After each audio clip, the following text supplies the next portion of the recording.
So, good morning, everybody, and welcome to the Daily Energy Markets podcast on September the 18th, Thursday. And we have Brent crude oil once again with a little bit of a heartbeat, but nothing much. Down this morning, 0.5% at 67.61. Still sort of stuck in that 67 kind of handle, if you like. Let's kick off this morning with there's the brains and the brawns in the room, clearly. So we'll start in Norway with the brains. Nadia Martin Wiggin, Director of Svelland Capital. And Nadia, your thoughts on the news overnight, obviously our overnight, if you like, from the Middle East perspective. The Fed decided, as the whole world was sort of led to expect, that rates would be reduced by 25 basis points. So market little reaction on the expectation being met. But did you hear anything in the words thereafter that might indicate a direction of travel that the market should pay attention to? Thank you for inviting me back. Well, it was very much as expected. There was one dissenting vote for 50. The market is expecting additional cuts. I think it will depend a lot on the data going forward on labor. But importantly, the market reaction was that we had the 10-year below 4%. And so that is where we're in a calm situation. I think for oil demand, it's not big news. 25 basis points doesn't shift the economics, though, of course, we are in a lower gasoline price year over year. So overall, it's good news. And this is where, when we look at the June-July data in particular, we did see actual gasoline demand growth in the US. August maybe was more flattish year on year, but no big surprises on that course. And the fundamentals could have resulted in no cut or 25 basis point as the Trump administration has pushed for cuts. Well, I'm sure he wanted a whole percentage point if he could get it, but of course he's too busy in Walter Simpson land being greeted by the king. Walter, of course, welcome back. Former Managing Director, Chief Executive Officer for oil and gas companies across the world. Walter, as your former position in Oman and at the sort of tail end of the big OPEC plus supply land, I wanted to get your thoughts. We were searching for anything in the ether that might, this market might actually move on. And this week in Vienna, the OPEC plus countries, 20 odd countries of them, are meeting to agree on this very sort of challenging point of how to measure member countries' maximum production capacity, which of course becomes the baseline for where they move forward in 2026.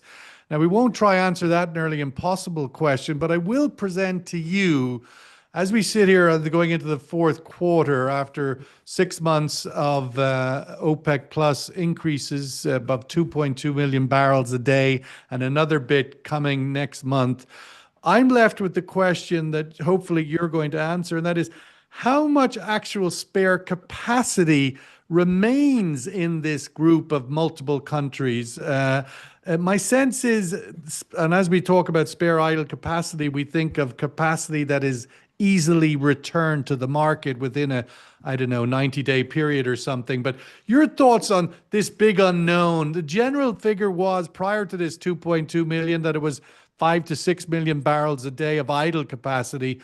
Where do you think it is now? Wow, that's a nice question to welcome me back. Thank you very much, Phil. Really appreciate that. The softball. I have the hard one for James. I'm saving it. The fastball's coming. So look, it's always been a challenge to really put a figure to how much spare capacity there is. And part of it, of course, is around how readily available it can be brought to market so quickly. So I feel as though it's not the 5 or 6 million. I think it's maybe more around the 3 to 4 that can be brought easily to market. And with that, of course, comes and it's been a contentious issue for a very long time around what the individual country capacities are when it comes to setting your quotas. That's always been a challenge for every individual oil minister to get as much of his quota as possible and get as much production as possible.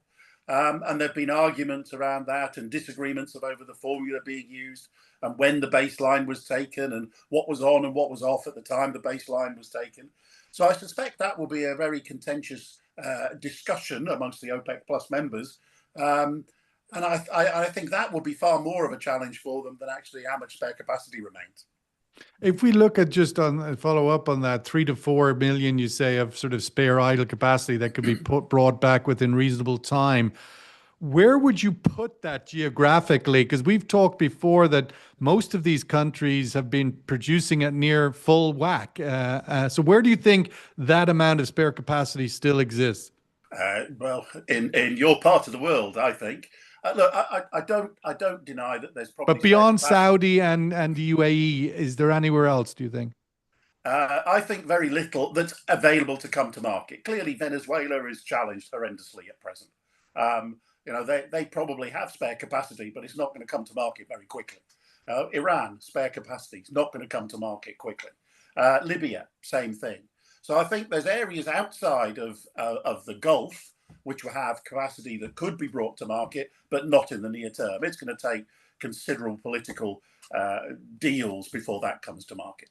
And of course, they're all outside also of the OPEC Plus group, in sense of that group of countries that are part of this loose agreement now that's been on for a number of years. James McCallum, CEO and chairman of Exergy Group, a professor of energy at Strathclyde University.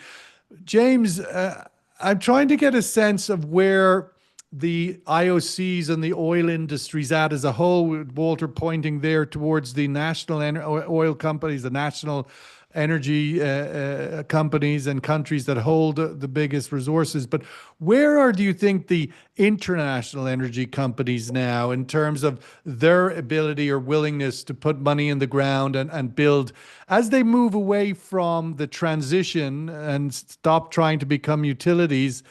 Do you think we're going to see some greater supply coming from there, more money in the ground by them? Definitely.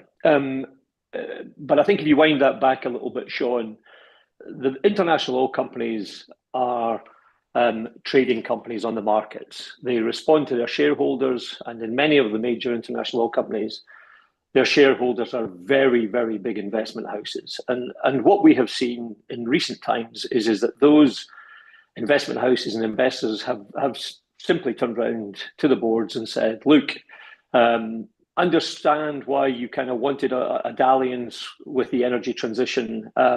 It's become clear that's not a space where you can, bring adequate returns back to us as the shareholders. So we need you to return back to your core business, get back to your knitting. And there's a couple of digest items today which absolutely confirm that. It's Total, Shell, BP, Exxon, Chevron, through acquisition, getting back to their knitting. And that knitting is primarily in the deep water big discoveries that have been made in recent times. Now, that's quite relevant to exactly what Walter said just a second ago, because the world belongs in the hydrocarbon sector to the low-cost producer.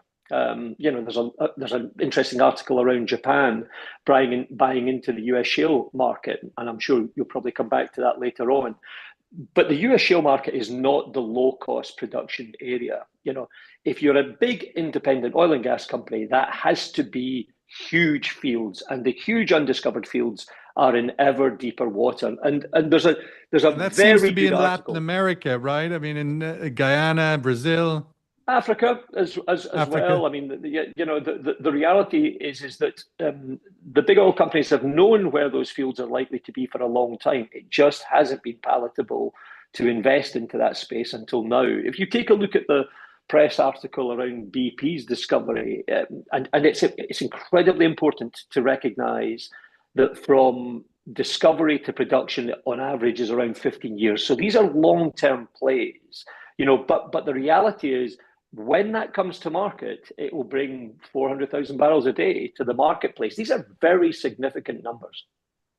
I suppose the recent activity that we've seen by the U.S. military, Navy, whatever it is, down in off the coast of Venezuela near Guyana would tell you that this is getting serious. I mean, that's what it's saying to me.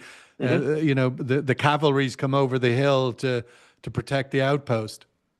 You know, many of your speakers focus in on the energy security aspect, and that is, you know, post the Russian invasion of Ukraine, the world has been focusing in on energy security, and that has meant several things. It has meant a pull back from energy transition in some places, but increasingly an investment into energy transition in others, like China, where you know the energy transition, the move to wind, solar, brings them the security that they've never had from the ability to produce hydrocarbons. So the reality is for me, I think we are getting back into, geopolitical issues aside, you know, everybody returning to what they do best, and the world will actually pick up on fossil fuels. It will pick up on the energy transition. It will pick up on nuclear. That's also been used in the last week as well. As you know, as the world demands more energy, the big question is simply, what is the mix and who will supply it? Does that include yourself, getting back to do what you do best, drill in the ground, and none of this software nonsense? No, Nadia, yeah, I have to respond to that, Sean. Come on. The reality is the move into software is all about the relentless focus on performance and there you go. You know, productivity. There we go. Nadia, I wanted to we talked a lot there in the first segment about supply, and clearly, even though OPEC Plus is not, you know, whether they have excess, you know, how much idle is left, there's still enough of it, and the oil market's somewhat subdued. But where's demand? What's your sense of where this sort of conundrum is? I've just come back from Singapore. The biggest sort of conundrum of the week was that no matter how big a demand number you want to bite into, whether it's OPEC above 1 million or IEA below 1 million, that the supply that's coming back this year is well in excess of that, and yet prices are holding. We're not seeing this surplus dump down on the oil price. Your thoughts of these two incongruous things coexisting? Thank you. Well, I think it ties into exactly what Walter was speaking about. What is the spare capacity? Because we have these big headline numbers in terms of what oil is coming back. But when we look on the shipping flows, they've only started to produce more out of the Middle East. On the demand side, we have had stock building in China, but not, you know, it's difficult to assess how much that stock building has been. Are we now at 55%, you know, use of strategic petroleum reserve capacity in China? That's Rystad Energy's number. You know, so SCI has said as much as 60%. How much more can go forward? But this is also done as a bit of a rounding error in terms of what we have seen in OECD stock building and what we see in the main ports, right? Like Fujairah. And this is where it's a bit of a guessing exercise. And when we think about OPEC's policy now and what the Saudis are really driving, I think many in the industry assumed it was to break shale and go for a price war. In our view, it's not the case. And there is quite possibly, so what is it? Think that it is about seeing how much spare capacity these OPEC members have. And if they're not increasing production, well, maybe that's why their baseline needs to be revised. And I was very happy to hear that Walter did not mention Iraq as a country that is sitting on tons of spare capacity, because in the IEA numbers, you know, they're at least 1 million barrels per day, 1.5 million barrels per day spare capacity. But there are a lot of political and logistical problems there that they're not going to be up and running in 3 months sustainably. And of course, the port congestion and fragility in Basra would also prevent that. You know, and that's assuming we get the KRG pipeline even working. So I think that this is when we see the demand side. More importantly than the oil price change, we've seen the backwardation in the market. And that shows that clearly there is demand for every barrel that is coming online in the front end. And that demand is there at this price point. You know, at $80 plus Brent, maybe we won't see that anymore. And we've definitely seen in the low 60s and mid 60s, even up to $68 where we are now, that China's very happy to stock build in this price environment. Walter, looking at that sort of price environment as Nadia has described there, we have now seen this sit with us for some time, even though the price is holding, you'd say, given what has been a sort of a general narrative of surplus supply in the market and OPEC plus increasing and so on. The oil price has held, but it's still in the 60s. And we've started to see the majors start to lay off a lot of people, a lot of pain apparently in the Permian Basin and other such places. Again, the cyclical nature of our business, where do you think that falls at this time? And we saw yesterday the Abu Dhabi ADNOC withdraw its $19 billion bill for Australia's Santos. It's a pricing thing, a value thing, but where do you think we are from an industry point of view? Layoffs, acquisitions, M&A? Is this the time for more of it, less of it? Oh, I think more of the M&A piece. Look, to me, it's not so much about the actual price; it's about stability of price, being able to predict what it's going to be. So, what did you put your budget in when you put your long-term business plan? What oil price were you using? What were your sensitivities around it?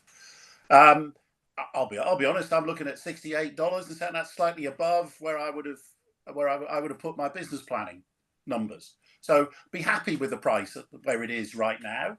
Clearly, everybody likes it at $80. You make more money. But as long as it's above your business planning price, you're in good shape.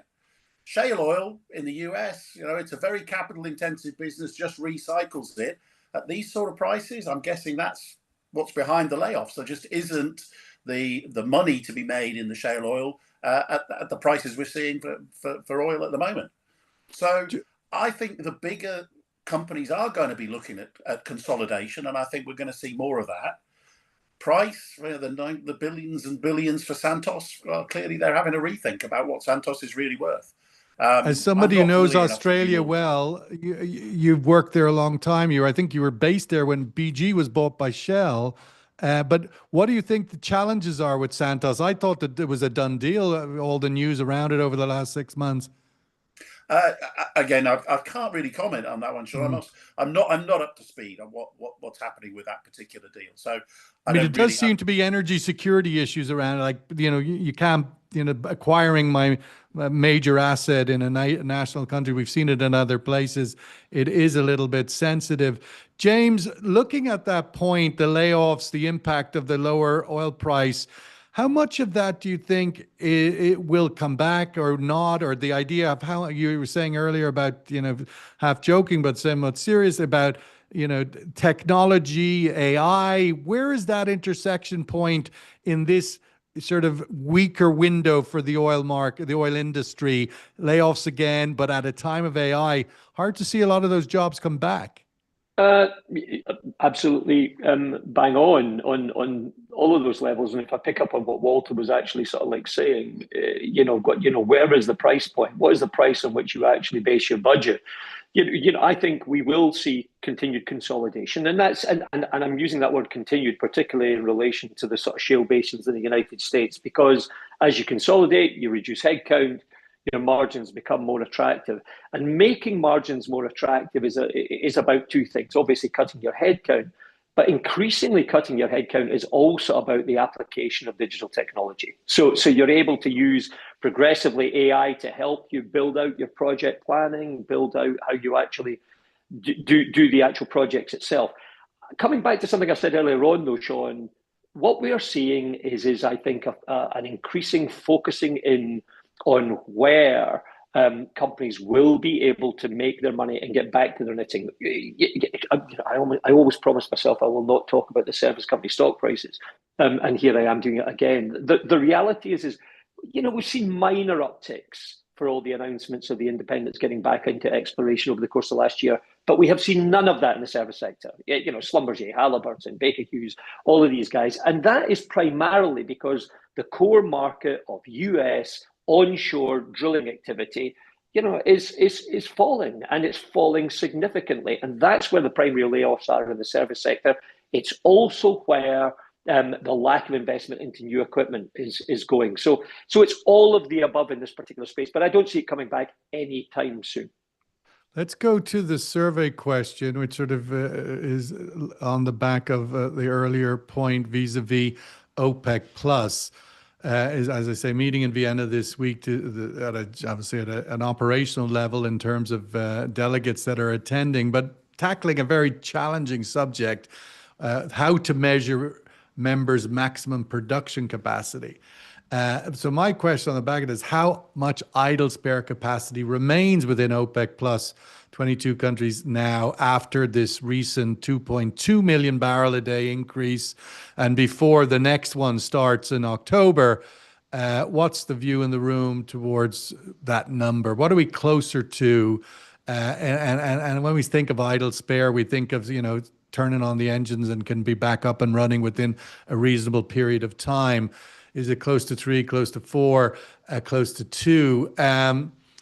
Nadia, that question is obviously triggered by the dynamics of what's going on, but it's also principally I was triggered by it because another takeaway from my time in Singapore was kind of a not to be sort of too comical about it, but that it struck me that one of the dominant themes of APEC this year was that nobody knew what the hell was going on. That the idea that in a real way, every way we've assessed the energy markets, the oil markets for decades is kind of like throw it in the bin.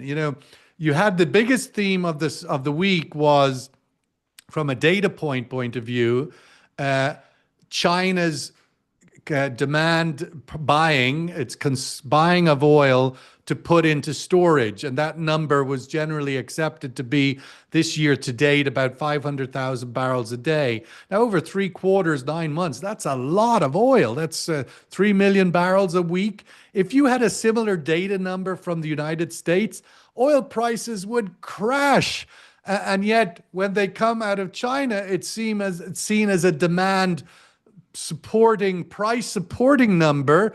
Inventory building is somehow positive when China does it, and if the US does it, it's a incredibly bearish signal. My point of addressing that is nobody knows what's going on. What is the data point that you think is the new one to look at? Or, you mentioned there Saudi putting pressure on other OPEC plus producers to see how much you can produce. I mean, what's the data point you wake up every morning now to? Has it changed? Your thoughts on that thesis, and do you have a new data point? Yeah, to start, I mean, the difference between US inventory builds and Chinese inventory builds is the Chinese inventory builds can be viewed as more strategic. And of course, if the Trump administration were to announce that they're building, going to rebuild the strategic petroleum reserve to full, that would absolutely raise the oil price, and keep, well, at least, and the reason I say that is because the market is so short. Right, so the positioning on all the managed money that is hoping for oil prices in the 50s and below, they would realize, okay, we have a price floor here, and that's much more problematic. So I think that kind of stock build in the US would be very different. The commercial stock builds, which are much more hidden within China, that is what the market, yes, would react to. And that's where we would start to see at this level contango in the curve. And that's the big difference, right? And you see that difference in the curve. Now, just one last thing on this actual survey question. What I think within OPEC, we would put our number, maybe it's at 2.5 million barrels per day. When you say OPEC, you mean the OPEC 12? Plus.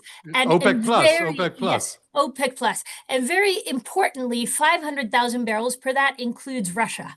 Russia is a big question mark now because we don't know as well as we did historically what is going on there. Right now, we have about 500,000 barrels per day of refinery capacity out in terms of CDUs. So we should be seeing 500,000 barrels per day of additional crude coming on the market. So would we potentially see 1 million? They have, of course, the logistical problems of how they're going to export it, because they're predominantly using the dark fleet. So I think that's where it makes it much more questionable. And this is why I think Saudi Arabia is continuing to pursue this policy. The number one thing I'm looking at when I wake up in the morning or when I go to bed at night is the shape of the curve.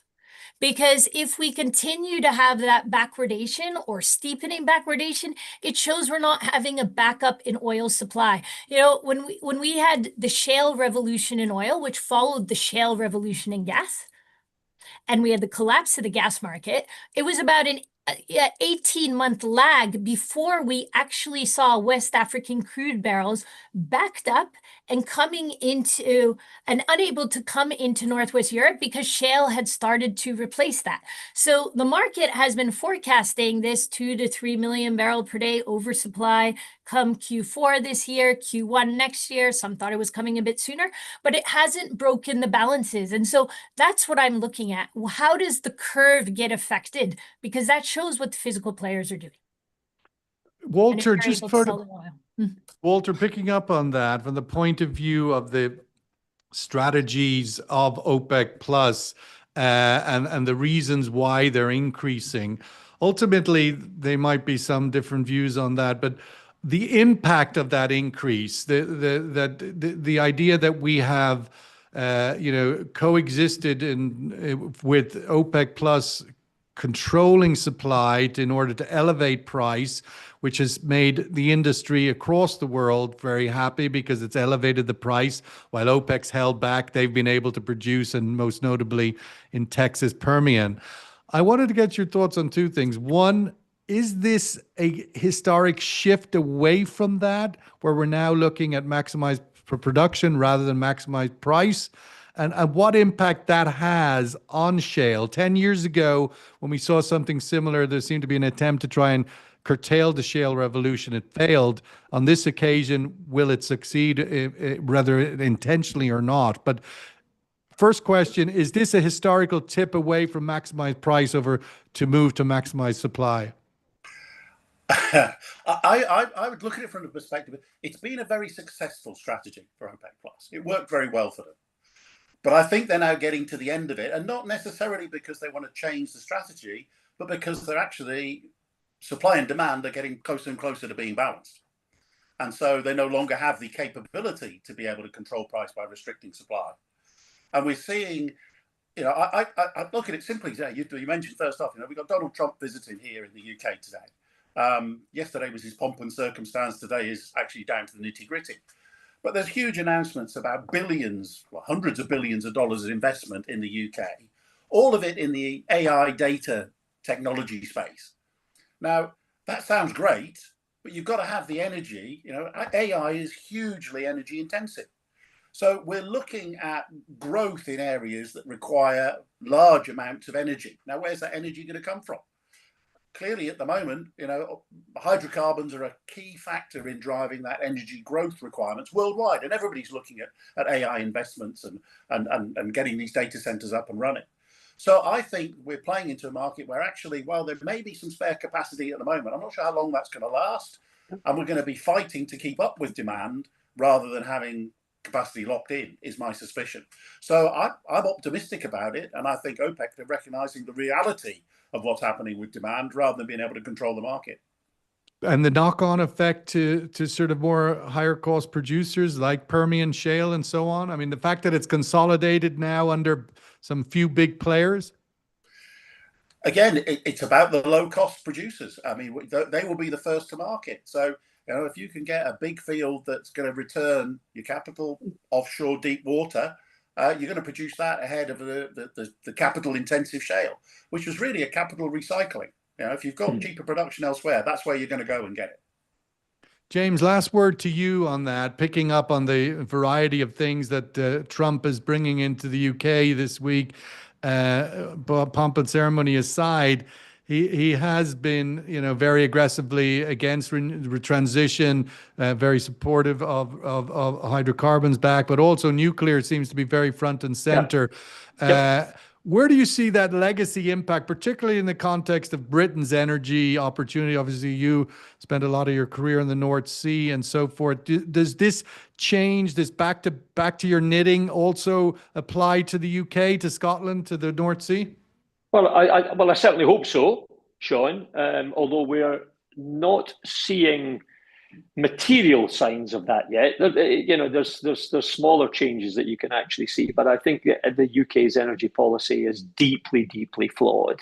It relies on the premise that you know, if you look at the energy transition and the journey to carbon net zero, it hangs off of the back that you measure that journey on what you produce rather than what you consume. And so we have this bizarre situation where the UK seems to be on a pathway to import energy rather than produce its domestic capacity that's still in the ground. Now, you talk about the Trump, and Walter was talking about it, you know, the big announcements around AI. We talked about the energy consumption of AI, and clearly the world is continuing to grow in terms of its overall gross capacity of energy consumption. Nuclear now coming right back into the fold, even classified as an energy transition fuel. I think what's interesting is that clearly the UK, after years and years and years of sort of like having its nuclear story based in Europe, is turning to the US. And I think what we are seeing over the course of these 2 days, whether you like it or you don't like it, is that the US-UK relationship is being strengthened wherever it can be. You know, so the UK turning to the US for nuclear help, the UK turning to the US to take energy from the US. And of course, that matches up to many of the commitments which Trump is trying to seek from around the world, from other countries, to take US energy and US products. And chlorine chicken on the side. Let's wrap it up there with the look at the results, closer to 3 million barrels a day. I was myself, I think we're in the closer to 2 million barrel a day. I would agree with Nadia on that. That sort of tangible ability to bring those barrels back. But 2 to 3 perhaps is where I would say we're at vis-a-vis Saudi and the UAE. And the rest of the countries, I think, are pretty much further, you know, are at more or less maximum. Walter, thank you so much. Great to see you. James, great to have you. Unlike you guys, Nadia will be with us in Fujairah. So we're much happier with her today than we are with you guys. But nonetheless, we do hope to see you soon in the desert.